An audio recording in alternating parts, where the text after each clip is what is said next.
इन पे एक देश देख रहे हैं, नाम है इसका माल्टा। माल्टा ने एक बड़ा संकट खुद बुला लिया था। क्या कुछ ऐसा ही कर रहे हैं डोनाल्ड ट्रंप? क्या है डोनाल्ड ट्रंप का गोल्डन कार्ड? और ये जो गोल्ड कार्ड है, इस कार्ड के बदले में अमेरिका में नागरिकता मिलेगी। किसे मिलेगी जानेंगे। क्यों माना जा रहा है कि ये एक बहुत बड़े विवाद को जन्म दे सकता है। तो वहीं दूसरी तरफ भारत ने चौंकाते हुए अब रूस के साथ अपनी दोस्ती को नेक्स्ट लेवल पे ले जाने का लगता है जैसे फैसला कर लिया है। PM Modi victory day parade में शामिल होने वाले हैं राष्ट्रपति पुतिन के साथ। जानेंगे इन सब के बीच में डोनाल्ड ट्रंप ने जब साथ छोड़ दिया है तो यूरोपीय यूनियन रूस के खिलाफ भारत से कौन सी मदद मांग रहा है। जियोपॉलिटिक्स में बहुत कुछ चल रहा है। हमेशा की तरह CIS न्यूज नेटवर्क के इस एपिसोड में जानने को मिलेगा बहुत कुछ। आइए जानते हैं इन खबरों को विस्तार से। ऐसा है कि डोनाल्ड ट्रंप और अमेरिका इस वक्त ना एक ऐसे मोड में जा रहा है जहां पर इन्हें पैसे चाहिए। हमें पैसा चाहिए, सिर्फ पैसा चाहिए, किसी भी तरीके से पैसा चाहिए। ये वाला नीति इस वक्त अमेरिका में चल रहा है। इसका एक बहुत बड़ा उदाहरण देखिए। अमेरिकी राष्ट्रपति डोनाल्ड ट्रंप ने एक नई योजना की घोषणा करी है जिसमें जो अमीर विदेशी हैं उनको $5 मिलियन देना होगा, करीब 44 करोड़ रुपए, और इसके बदले में उन्हें मिलेगा गोल्ड कार्ड, यानी कि ग्रीन कार्ड की ही तरह नागरिकता के साथ साथ और भी सुविधाएं। अच्छा, क्या अमेरिका में इस तरीके का पहले कुछ था? हाँ था, जिसका नाम था EB-5 निवेशक वीजा। और इसमें था कि आप चाहें तो अमेरिका का नागरिक बन सकते हैं। 8 लाख से 18 लाख डॉलर के निवेश पर आपको ग्रीन कार्ड मिल जाएगा और 10 अमेरिकी नौकरियां आपको पैदा करना पड़ेगा। लेकिन यहाँ पर अब हो गया है $50 लाख अमेरिका के नए कार्ड के अनुसार। यहाँ पर डोनाल्ड ट्रंप का कहना है कि EB-5 बकवास और धोखाधड़ी से भरा हुआ है, लेकिन नए कार्ड में वो सारी दिक्कतें दूर कर दी जाएगी। मैं चाहती हूँ कि इस वीडियो को थोड़ा आप सुने। We're going to be doing something else. It's going to be very good. We're going to be selling a gold card. You have a green card. This is a gold card. We're going to be putting a price on that card of about $5 million, and that's going to give you green card privileges plus. It's going to be a route to citizenship, and wealthy people will be coming into our country by buying this card. They'll be wealthy, and they'll be successful, and they'll be spending a lot of money and paying a lot of taxes and employing a lot of people. And we think it's going to be extremely successful.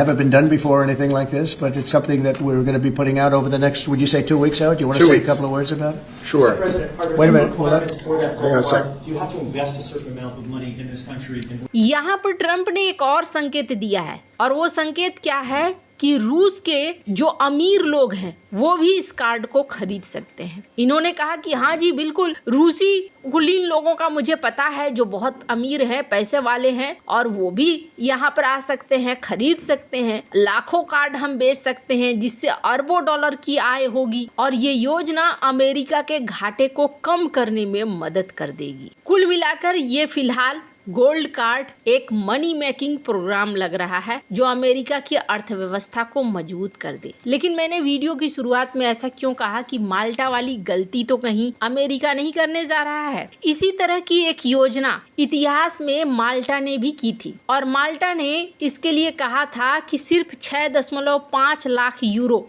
यानी कि भारतीय रुपए में बात करें ना तो 5.5 करोड़ रुपए, इस पैसे पर आपको माल्टा की मिल जाएगी नागरिकता। और इस योजना के तहत माल्टा में संपत्ति खरीदनी पड़ती थी, सरकारी बॉन्ड में निवेश करना पड़ता था, और इसका उद्देश्य था देश की अर्थव्यवस्था को मजबूत करना। 2014 से लेकर 2022 तक में माल्टा ने लगभग 1800 लोगों को इस तरह की नागरिकता दी, और इसमें रूसी और मध्य पूर्व के धनी लोग शामिल थे। लेकिन शुरुआत में भी यूरोपीय यूनियन ने कहा था ये गलत कर रहे हो, इस तरीके से मत करो, ये कभी भविष्य में तुम्हारे लिए समस्या लाकर देगा। लेकिन माल्टा उस वक्त सुनने को तैयार नहीं था। अचानक से 2017 में एक बड़ा बवाल मचा।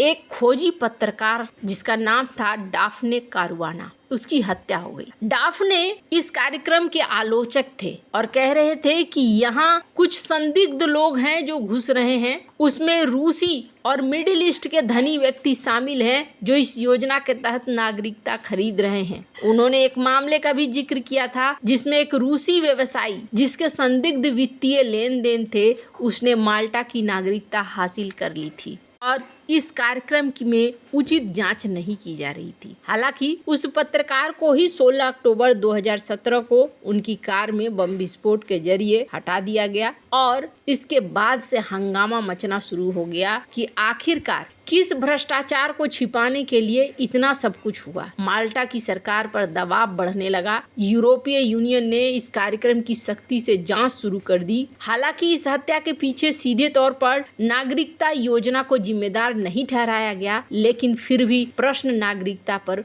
उठने शुरू हो गए। तब इन्होंने 2020 में नियमों को थोड़ा बदला और रूस और बेलारूस के नागरिकों के लिए ये योजना पूरी तरीके से बंद कर दी गई। अब अमेरिका को देखना होगा कि अमेरिका कौन से नियम बनाता है, कैसे जांच करता है और किन लोगों को अपने यहाँ नागरिकता बेचता है। खैर, जहाँ एक तरफ ये सब कुछ चल रहा है, वहीं दूसरी तरफ जियोपॉलिटिक्स में जो बदलाव हो रहा है ना, ऐसा लगता है जैसे यूरोप ने अभी तक सीखा नहीं है। स्क्रीन पर एक आर्टिकल देखिए। यूरोप ने क्या किया है, डोनाल्ड ट्रंप तो पाले में चले गए हैं राष्ट्रपति पुतिन के, और यूरोपीय यूनियन ने अब अपनी तरफ से प्रतिबंध लगाना शुरू कर दिया है रूस के ऊपर। और प्रतिबंध तो ये लगा रहे हैं, साथ ही ये भारत को कह रहे हैं हमारी मदद करो ताकि हम इन प्रतिबंधों को ठीक से लागू कर पाए। यानी अमेरिका मदद नहीं कर रहा है पर तुम हमारी मदद करो। ये तो वही बात हुई, भारत ने तब इनके खिलाफ जाकर रूस से तेल खरीदना जारी रखा था, व्यापार करना जारी रखा था, जब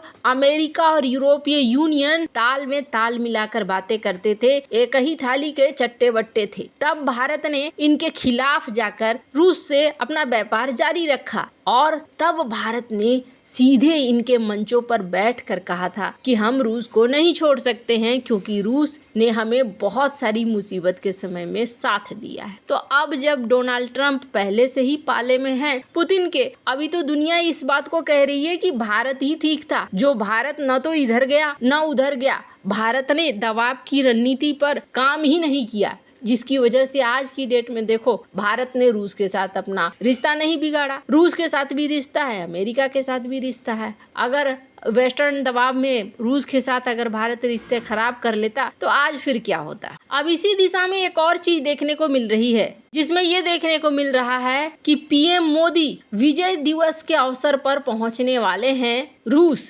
हालांकि ये रूस यूक्रेन युद्ध उम्मीद है तब तक खत्म हो जाएगा, क्योंकि जिस तरीके से डोनाल्ड ट्रंप दबाव बनाते जा रहे हैं यूक्रेन के ऊपर, ऐसा संभव है। अब यहाँ पर विजय दिवस परेड में पीएम मोदी की जो संभावित यात्रा है, टास इसके बारे में कह रहा है, यानी कि रूस का जो मीडिया हाउस है। अब ये एक ऐतिहासिक दौरा है, साथ ही साथ ये दिखला रहा है कि भारत अपने संबंध रूस के साथ ज़्यादा मजबूत रखने की तरफ जा रहा है, क्योंकि डोनाल्ड ट्रंप का सही मायने में अगर कहें तो कोई खास भरोसा नहीं है। आने वाले समय में क्या करेंगे इसके बारे में कुछ भी कहना मुश्किल है। वैसे आपको क्या लगता है, क्या भारत रूस की तरफ अपनी दोस्ती बनाकर सही कर रहा है या नहीं? कमेंट कर अपनी राय जरूर बताएं। जल्द मिलते हैं अगले वीडियो में नई खबर के साथ।